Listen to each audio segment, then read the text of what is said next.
यहाँ उपस्थित प्रत्येक सदस्य लाखों नागरिकों के जनादेश को लेकर आते हैं और हर माननीय सदस्य नागरिकों की समस्याओं, अभावों, कठिनाइयों को दूर करने तथा उनकी अपेक्षाएं, आकांक्षाओं, उम्मीदों को पूर्ण करने की आशा भी साथ लेकर आता है। मैंने हमेशा यह प्रयास किया कि सदन के अंदर प्रत्येक माननीय सदस्य नियमों और प्रक्रियाओं के तहत विषय मुद्दों पर अपने विचार व्यक्त करें। सभी माननीय सदस्यों को इसके लिए पर्याप्त अवसर भी देने का मैंने प्रयास किया। ये सदन समाज के अंतिम व्यक्ति में खड़े हर व्यक्ति की आवाज़ बने, ऐसा मैंने प्रयास किया। मैंने निरंतर प्रयास किया कि मैं उन माननीय सदस्यों को सदन की कार्रवाई में हिस्सा लेने के लिए प्रेरित करूं, जो या तो संकोच करते हैं या नहीं बोलते हैं। मैंने दोनों कार्यकाल में समय समय पर जो भी माननीय सदस्यों ने विचार नहीं किया, मैंने चैम्बर में बुलाकर उनको आग्रहपूर्वक किया कि वह सदन में अपनी बात रखें, अपनी क्षेत्र की आवाज़ को रखें, क्योंकि सदन में बोलने से लोकतंत्र का संकल्प मजबूत होता है, सरकार की जवाबदेही भी तय होती है। ये सदन विचारों का, चर्चा का जीवंत मंच रहा है। हमारे संसदीय लोकतंत्र में सहमति असहमति की महान परंपरा हमेशा से रही है। माननीय सदस्यगण, जब हमारे संविधान निर्माताओं ने स्वतंत्र भारत के लिए संविधान का निर्माण किया, तब उन्होंने गहन विमर्श और अनुभव के आधार पर संसदीय लोकतंत्र की व्यवस्था को अपनाया और आज दुनिया के अंदर संसदीय लोकतंत्र की व्यवस्था ही शासन चलाने की सर्वश्रेष्ठ पद्धति है। इस व्यवस्था में संसद केवल कानून बनाने का मंच न होकर राष्ट्र की लोकतांत्रिक चेतना का केंद्र बिंदु भी है। भारतीय संविधान के आर्टिकल 93 में अध्यक्ष के निर्वाचन का प्रावधान है। मुझे इस पावन सदन ने दूसरी बार अध्यक्ष पद का दायित्व और अवसर दिया। मैंने हमेशा ये प्रयास किया कि सदन की कार्रवाई निष्पक्षता, अनुशासन, संतुलन और नियमों के साथ संचालित हो। सदन में सभी को साथ लेकर सामंजस्य से व्यवस्था एवं कार्यकुशलता बनाए रखने के लिए मैंने मेरे दायित्व को निभाया। मेरा हमेशा ये प्रयास रहता है कि सदन की गरिमा, मर्यादा और प्रतिष्ठा में उत्तरोत्तर वृद्धि होती रहे। मंगलवार दिनांक 10 फरवरी 2026 को प्रतिपक्ष के कुछ माननीय सदस्यों ने अविश्वास प्रस्ताव का नोटिस दिया। हमारे संविधान द्वारा स्थापित संसदीय लोकतंत्र की व्यवस्था में मेरा हमेशा अटूट विश्वास रहा है। मैंने अपने नैतिक कर्तव्यों का निर्वहन करते हुए अविश्वास के प्रस्ताव के प्रस्तुतीकरण के साथ ही सदन की कार्रवाई से अपने आप को अलग कर लिया। पिछले 2 दिनों में इस सदन ने लोकतंत्र की एक महत्वपूर्ण संसदीय प्रणाली को पूरा किया। इस चर्चा के दौरान अनेक विचार, अनेक दृष्टिकोण, अनेक भावनाएं इस सदन के सामने रखी गई। मैंने सदन के प्रत्येक माननीय सदस्य की बात को गंभीरता और ध्यान से सुना। मैं इस सदन के सभी माननीय सदस्यों को का हृदय से आभार व्यक्त करता हूं, चाहे उन्होंने समर्थन में अपने विचार रखे हों या आलोचना के रूप में अपने सुझाव दिए हों। लोकतंत्र की यही विशेषता है, यहाँ हर आवाज़ सुनी जाती है और हर दृष्टिकोण को महत्व दिया जाता है। ये आसन किसी व्यक्ति का नहीं है, ये भारत की लोकतांत्रिक परंपरा, संविधान की भावना और इस महान संस्था की प्रतिष्ठा का प्रतीक है। मेरे पूर्ववर्ती अध्यक्षों ने इस सदन की मर्यादा और परंपरा को मजबूत किया और हमेशा इस सदन की प्रतिष्ठा बढ़ाई है। संस्थाएं, मर्यादा और परंपरा स्थायी रहती है।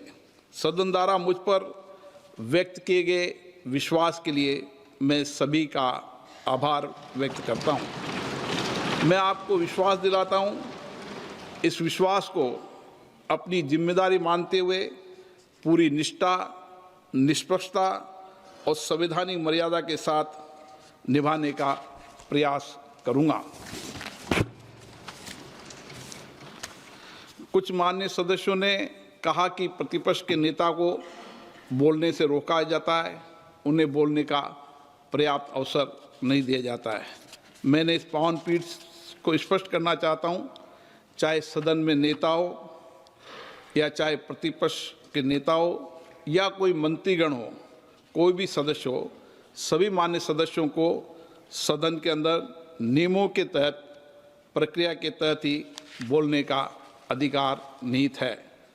कुछ मान्य सदस्यों का यह भी मानना था कि प्रतिपक्ष के नेता सदन से ऊपर उठ करें किसी भी विषय पर बोल सकते हैं, ये किसी को विशेषाधिकार नहीं है। मैं स्पष्ट करना चाहता हूं, सदन के नियमों से चलता है। सदन के कार्य संचालन नियम सदन द्वारा बनाए गए हैं, न सरकार ने न प्रतिपक्ष ने। ये नियम मुझे विरासत में मिले हैं और इस सदन में सभी सदस्यों के लिए नियम समान रूप से लागू है। सदन में जब भी लोक मत के किसी विषय को, चाहे माननीय प्रधानमंत्री जी हो या माननीय मंत्रीगण हो, उनको भी अगर वक्तव्य देना होता है तो नियम 372 के तहत अध्यक्ष से पूर्व अनुमति प्राप्त करनी होती है। उसके नोटिस के बाद ही वह अपने वक्तव्य दे सकते हैं। किसी माननीय सदस्यों को नियमों से परे जाकर बोलने का विशेषाधिकार इस सदन में नहीं है। हमारे देश में लोकतांत्रिक संस्थाओं की गरिमा, मर्यादा और इसके नियमों का सम्मान की एक समृद्ध परंपरा रही है। मैं आपके समक्ष इस सदन के कुछ माननीय पूर्व अध्यक्षों का निर्णय भी उल्लेख करना चाहता हूं।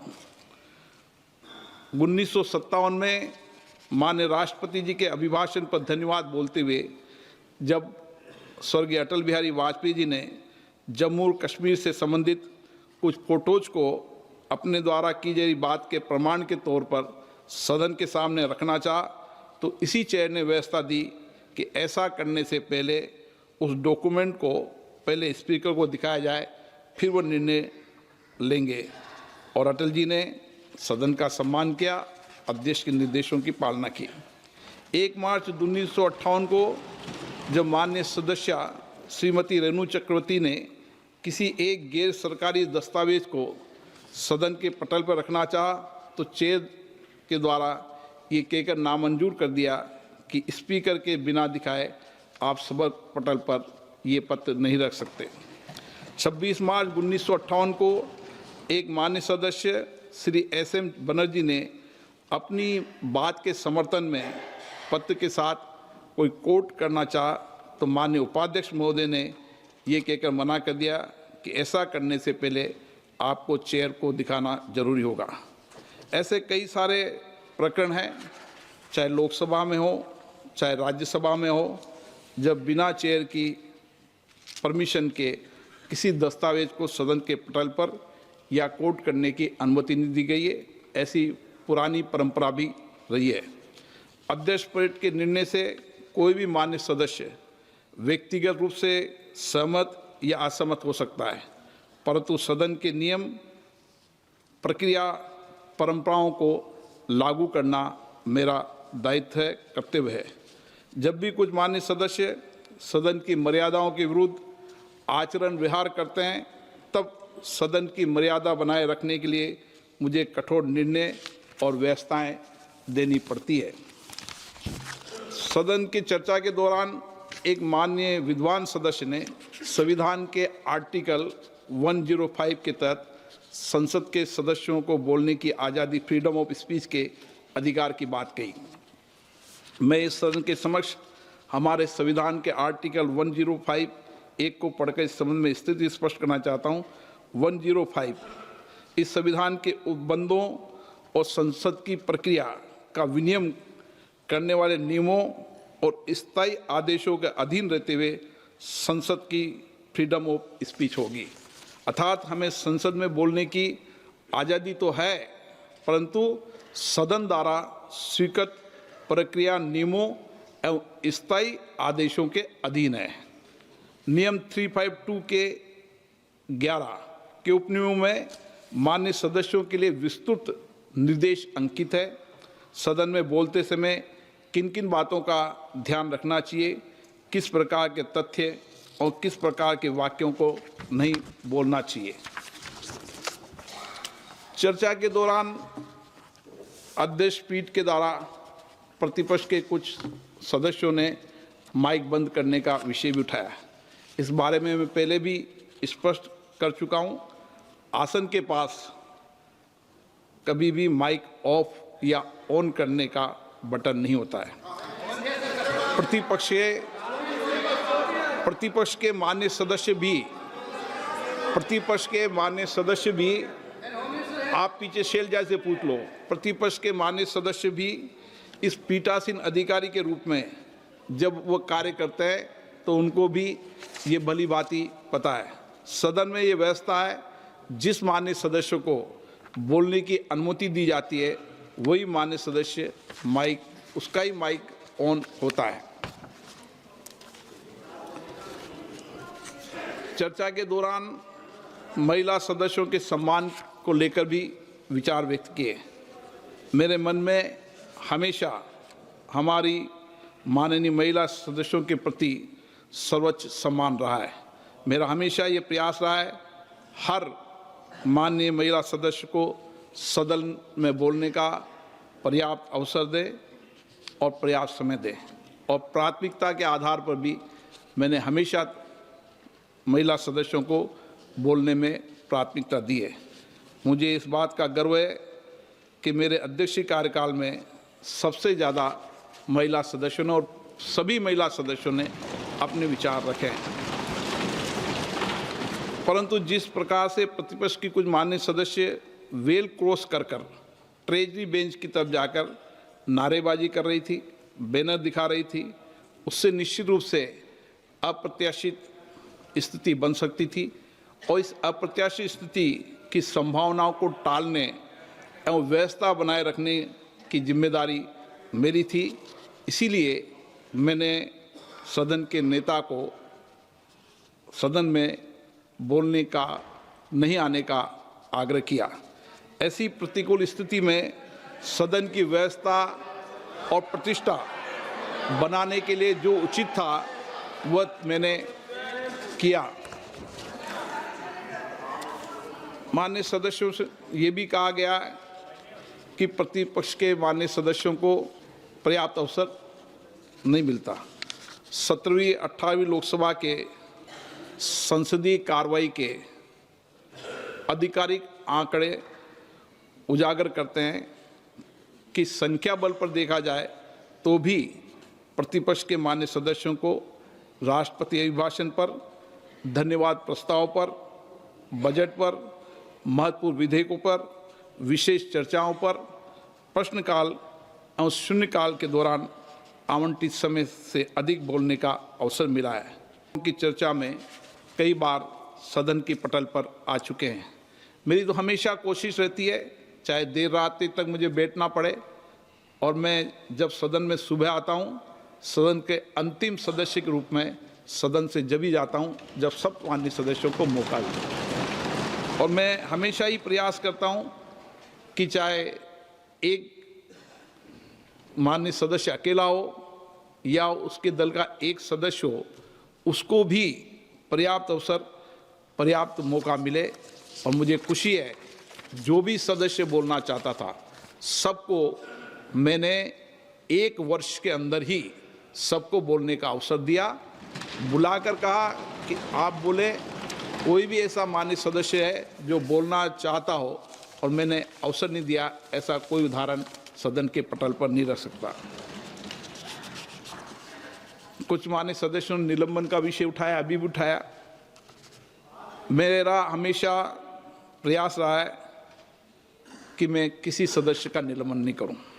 मेरा दल से ऊपर उठकर भी मेरे सभी सदस्यों से व्यक्तिगत संबंध आज भी है और पुराने कार्यकाल से व्यक्तिगत संबंध रहे, लेकिन सदन की व्यवस्था बनाए रखने की जिम्मेदारी भी मेरी है।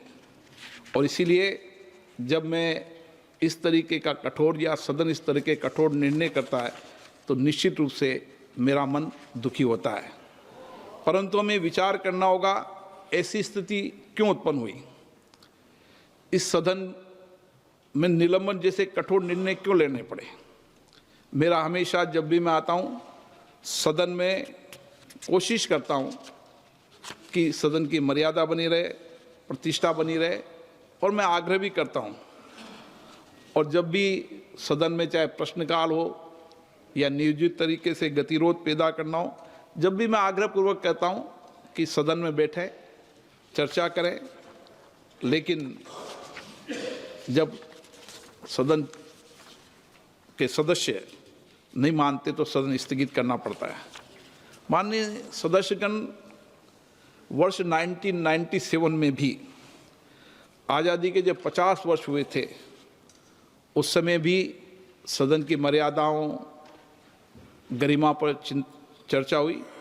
2001 में भी इसी तरीके से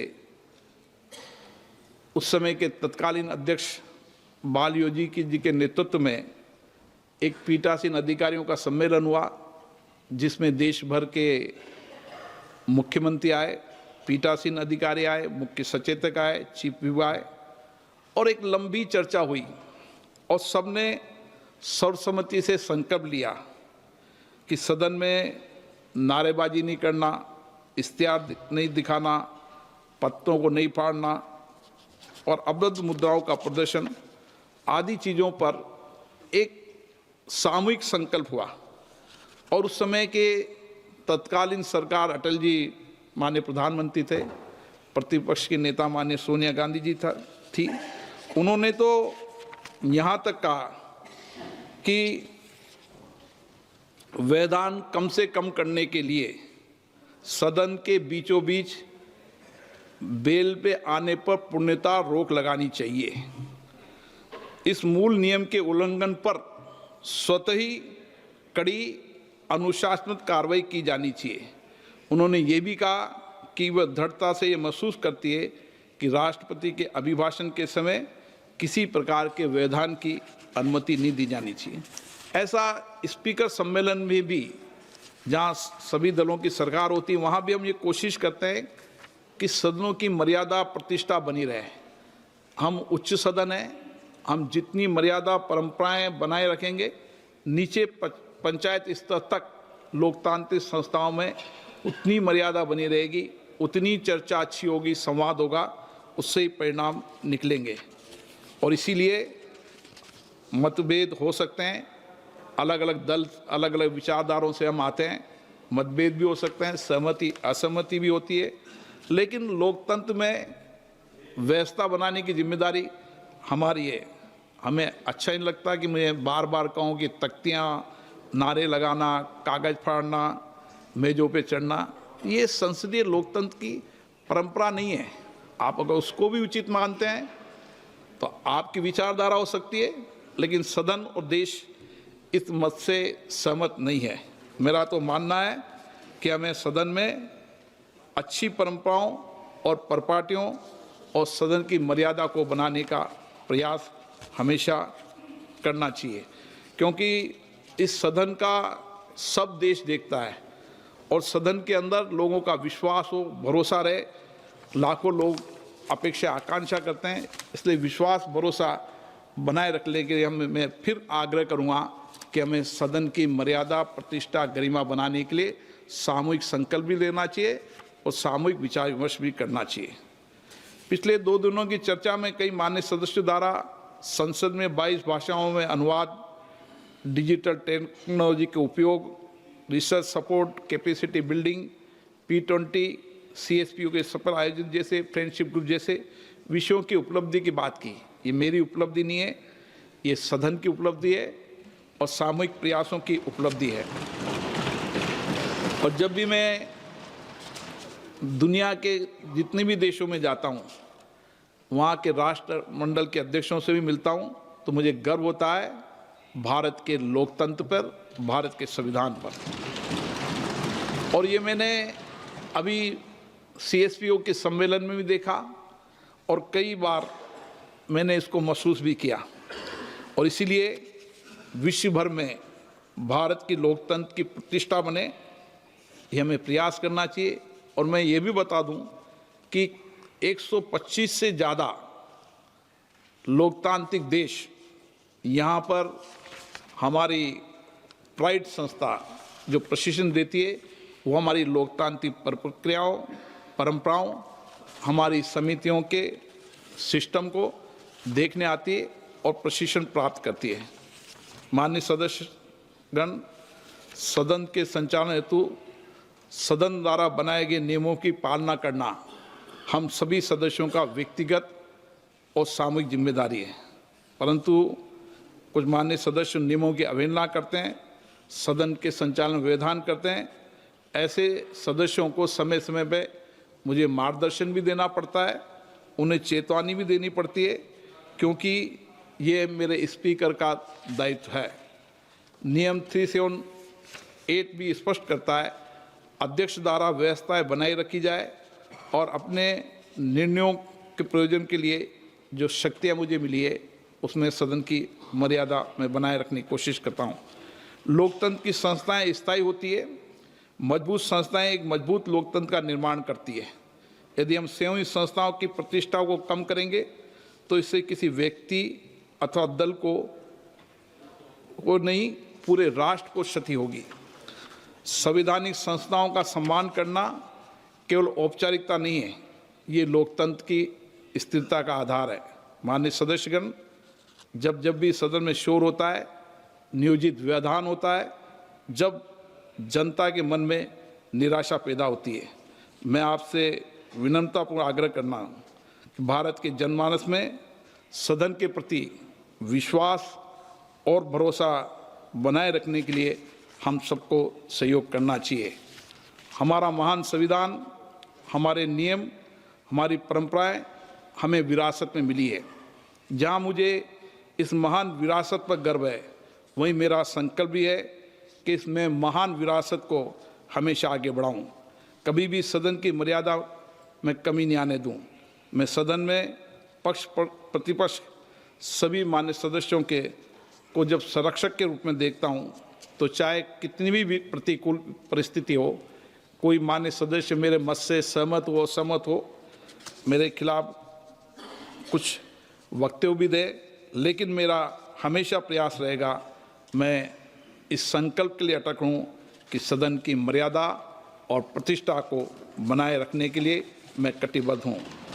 ये सदन हमेशा नियम प्रक्रियाओं से चला है और भविष्य में भी ये सदन नियम प्रक्रिया से ही चलेगा, चाहे कोई सहमत हो या असहमत हो। माननीय सदस्य, प्रशंसा हो या आलोचना, इस सब के बीच मेरा एक ही संकल्प है, सदन की मर्यादा और नियमों की रक्षा करना। हम केवल संविधान के शब्दों का ही नहीं, बल्कि संवैधानिक नैतिकता यानी कॉन्स्टिट्यूशनल मोरालिटी का भी पालन करें। आइए हम सब मिलकर नए सकारात्मक रचनात्मक अध्याय की शुरुआत करें। राष्ट्र के निर्माण में, राष्ट्र की सेवा में अपना योगदान करें, इस सदन को आगे चलाएं। और मैं तो ये भी कहता हूं कि जो 2 दिन सदन की इस विशेष चर्चा पे हमारा समय नष्ट हुआ है, उसको हम आगे कैसे लोगों की अपेक्षाएं, आकांक्षाओं को पूरा कर सकते हैं। इसलिए देर रात्रि तक बैठकर भी हमें ये 14 घंटे पूरे करने चाहिए, ताकि देश की जनता में ये भरोसा पैदा हो कि सदन हमेशा लोगों की अपेक्षाएं, आकांक्षाएं, उनकी चिंता, उन कठिनाइयों पर चिंता व्यक्त करता है। मैं माननीय सदस्यों से आग्रह करता हूं कि वह सदन की मर्यादा बनाए रखने और अध्यक्ष पीठ का सहयोग करने का प्रयास करें।